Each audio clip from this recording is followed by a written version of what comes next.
نحمده ونصلي على رسول الكريم اما بعد اعوذ باللہ من الشیطان الرجیم بسم اللہ الرحمن الرحیم۔ اگر آپ نے میرا یوٹیوب چینل سبسکرائب نہیں کیا تو برائے کرم اسے فوری طور پر سبسکرائب کریں، لائک کریں اور احباب کے ساتھ شیئر کریں۔ آج ہم بات کریں گے گلگت و بلتستان کے انتخابات میں ہونے والی دھاندلی۔ وزیر اعظم عمران خان کی جانب سے کورونا کے بڑھتے ہوئے واقعات کے پیش نظر عام جلسوں پر پابندی۔ تیسرا موضوع ہمارا یہ ہے کہ 2 دن تک تحریک لبیک پاکستان دھرنا دے کر واپس اپنے اپنے گھروں چلی گئی ہے۔ یہ 3 موضوعات ایسے ہیں جن میں گلگت و بلتستان کے انتخابات کے بارے میں بہت پہلے ہی خدشات کا اظہار کیا جا رہا تھا کہ جس علاقے میں پاکستان تحریک انصاف کا کوئی وجود نہیں، وہ سب سے زیادہ نشستیں حاصل کرنے میں کامیاب ہو جائے گی۔ اس کی وجہ یہ تھی کہ ایک تو پاکستان مسلم لیگ نون کے وہ تمام جیتنے والے ارکان کو عام انتخابات سے قبل اور عام انتخابات کے دوران پاکستان تحریک انصاف میں جوائن کرنے کا مشورہ دیا گیا، یا انہیں یہ کہا گیا کہ وہ آزاد امیدوار کی حیثیت سے انتخاب لڑے۔ عجیب و غریب صورتحال تھی۔ بہرحال گلگت و بلتستان میں بلاول بھٹو زرداری اور مسلم لیگ نون کی رہنما مریم نواز کے بڑے بڑے جلسے ہوئے۔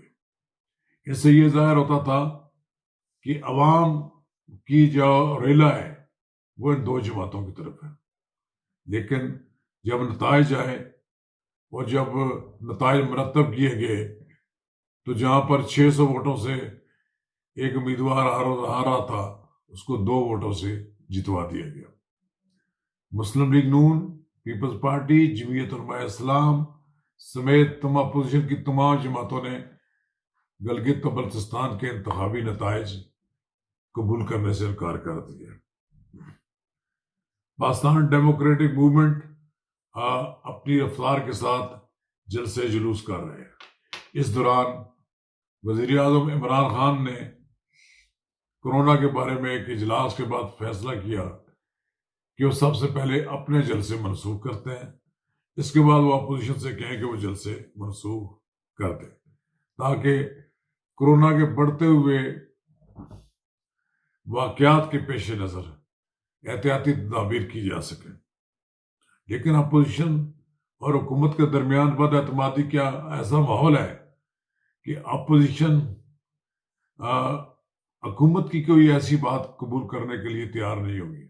وہ پہلے یہ سمجھتے ہیں کہ جب اپوزیشن کی موومنٹ تیز تر ہوتی ہے تو حکومت کی جانب سے کورونا کے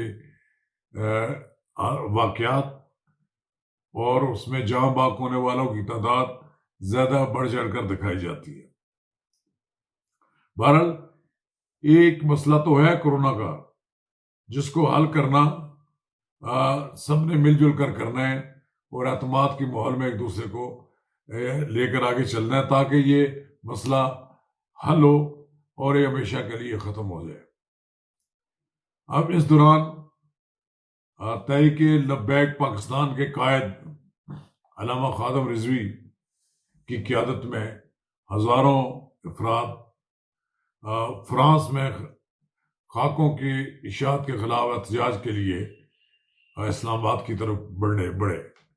انہیں حسب معمول جو بڑا امپورٹنٹ پوائنٹ ہے فیض آباد، وہاں روک لیا گیا۔ یہ حکومت کی ہمیشہ اسٹریٹجی رہی ہے کہ یہاں پر ان کو روک لیا جاتا ہے جلوس جلسے کو، اور پھر یہاں جب جلسہ جلوس کو روک لیا جاتا ہے تو پھر اسلام آباد کی طرف آنے جانے والے تمام راستے بھی بند ہو جاتے ہیں۔ یہ حکومت کی ایک نالاکی ہے۔ جب یہ جلوس چلے تھے تو ان کو یہاں تک انہوں نے پہنچنے دیا کیوں؟ اگر پہنچنے دیا ہے تو ان کے ساتھ کوئی ایسا معاملہ طے کرتے کہ ٹریفک بھی چلتی رہتی اور ان کا احتجاج بھی جاری رہتا۔ پھر رات کے اندھیرے میں رات 1:30 پونے 2 بجے 3 وزراء علامہ خاتم رضوی کے پاس پہنچے اور ان کے اس احتجاج کو ان کی کامیابی قرار دینے کے لیے ایک معاہدے پر دستخط کیے۔ اب معلوم نہیں اس معاہدے پر حکومت کس حد تک عمل درآمد کر سکے گی۔ یہ تو بات جہاں تک